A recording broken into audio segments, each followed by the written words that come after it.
Good morning, everybody. Mark the Golf Addict back for another show. It's getting close to wintertime here in Michigan. We actually had our first snowfall yesterday, which is not any fun. But I did manage to get a round in before the snow fell, and most of it's melting already today, so that's a good thing. Hopefully there's another round left in this year. Today I'm going to do a show on how to do grips without any fancy tools or anything like that. Wintertime is the perfect time to do a little DIY at your house, fix your clubs up.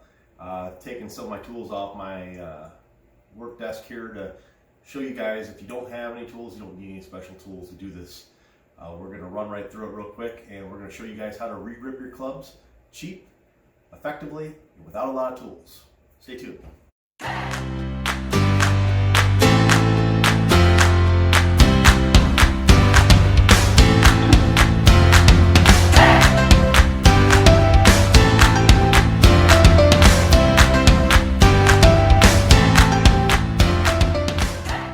Alright guys, what we're going to do is we're going to pretend we don't have any tools. Obviously you need some. What you want right here is a hook bladed razor blade here. Your standard is generally straight, it goes straight across from here, but this one's hooked as you can see, but real sharp on that inside edge there. Reason you want these is for when you're dealing with a graphite shaft. Now today we're doing a friend's whole set is a favor tool, and his irons and wedges are all steel shafts, so you could actually get away with a straight one, but he does have graphite woods, and we're not going to wind up scratching the shaft, which is the risk you run, because what you do with a grip here, when you're yanking them off, is you start up at the little thing here, the little end of the grip, and you just run this razor blade right down the grip. Now that we've done that, we're going to start pulling on it. And as you can see, we're going to take a little bit of effort to get that off the end there, and ta-da! We have successfully removed the grip. And as you can see, here's the grip he had. We cut it down. These are super slick. I had a chance to play with them the other day.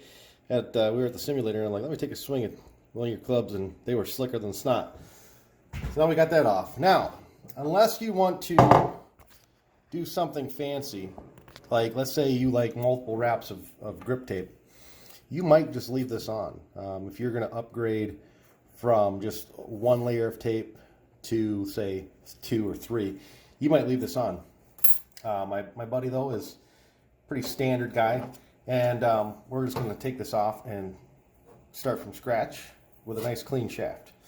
So what we got to do is peel this tape off. Now, again, there are tools out there that make this job a lot easier to pull the tape off. But again, we're trying to demonstrate how simple this is for you to do at home without any special tools.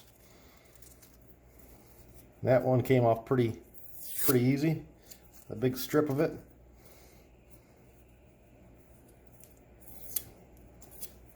Now it's getting a little stubborn, but as you can see, this is probably the most meticulous or boring part of the whole process. The biggest pain in the butt is getting this tape off, but it's vital to get the proper size of grip.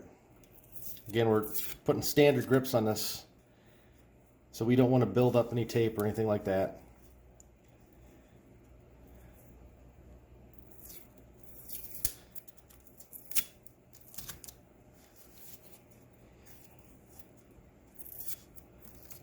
Almost got it off. As you get more towards the butt of the club, it gets harder and harder.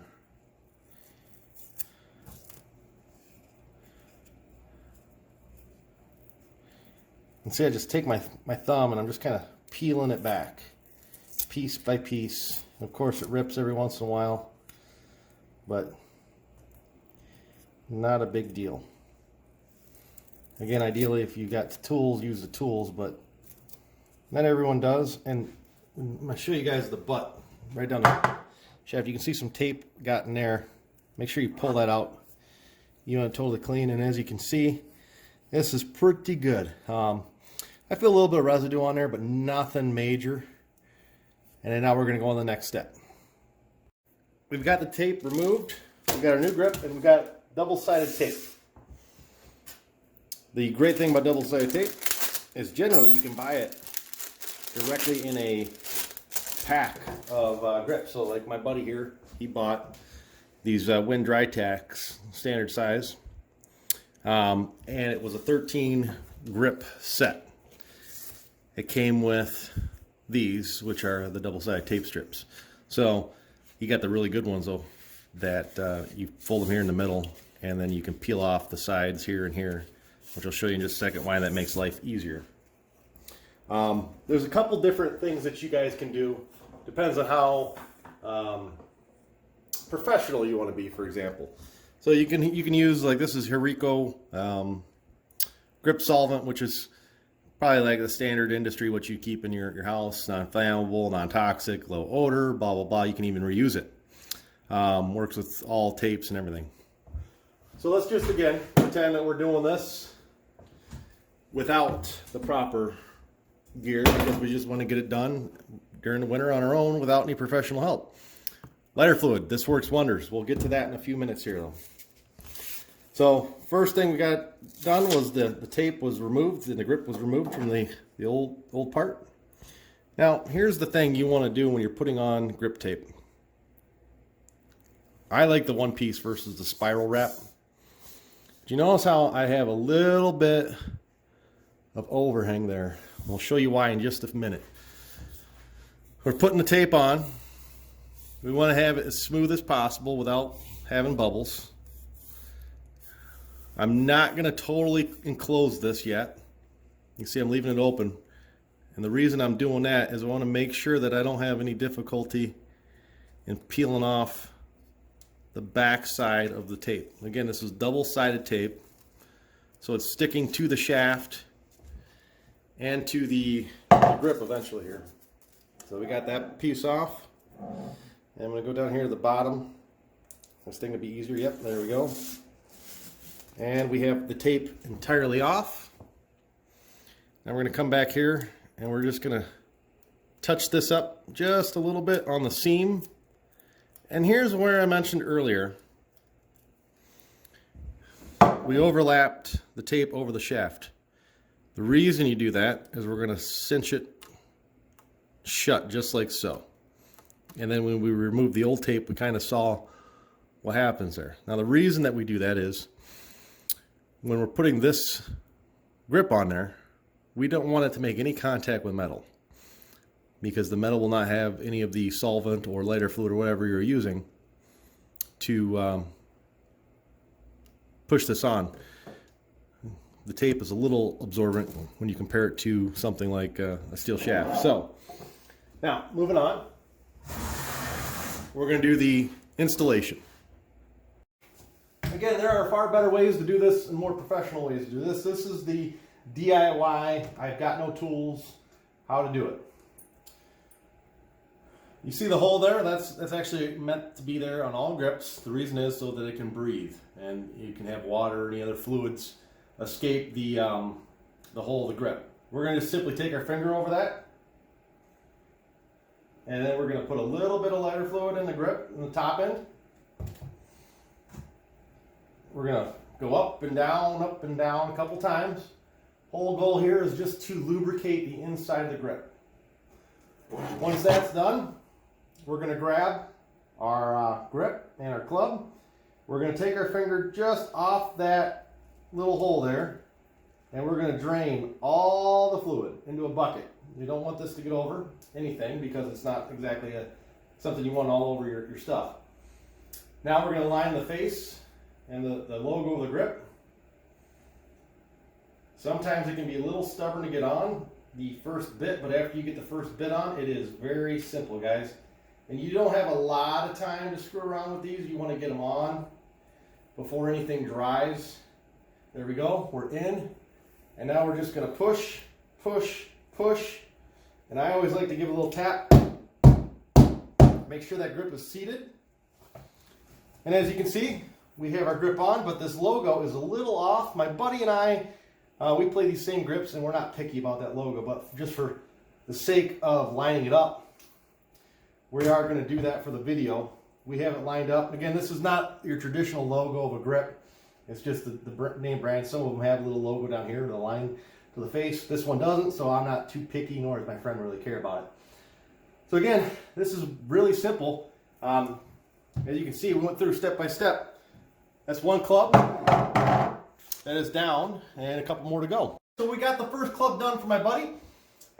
Brand new grips. It's gonna make this club feel brand new. Again, we did this the cheap way. I didn't use any of my specialty tools or anything like that. The whole point of this video is to show you guys, don't be afraid to do it without the proper tools or specialty tools or anything like that. This is a simple task, and you don't need any of that.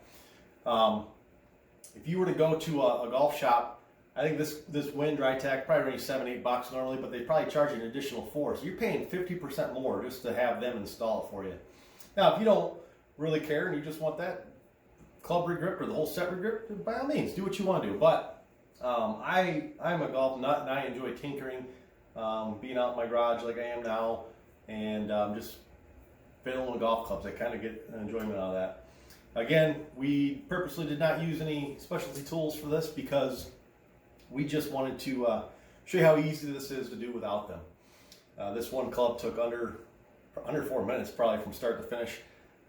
Shooting a video took probably 6 minutes because they're trying to adjust the camera, make sure it's right. But my buddy now can hopefully shoot a little bit better with this fresh grip. Makes the club feel brand new. Be advised though, if you are going to use the lighter fluid, there is some caution. You don't want to smoke around it. You don't want to get that stuff on anything that is of any value, and you want to make sure you clean up properly, wash your hands afterwards. And if you can get the actual grip solvent, that's probably better. And I would honestly wait a minimum of 12 hours before going out and playing with them. You don't want to have the solvent not dried up yet, and then potentially slide off the club or even slightly. I actually did that one time going on a guy's trip where my 8-iron grip had come off just that much, and obviously it was still playable. I did choke down on it just to get to the steel, but very annoying that happened. That's why it's very crucial that you give it dry time and make sure that you give it a nice tap. Make sure that it's seated properly at the bottom of the shaft. Again, don't be afraid to tinker, and you don't need to have specialty equipment to do this kind of work. Plus, it saves you probably a third of the cost versus going to a golf shop and having them do it for you.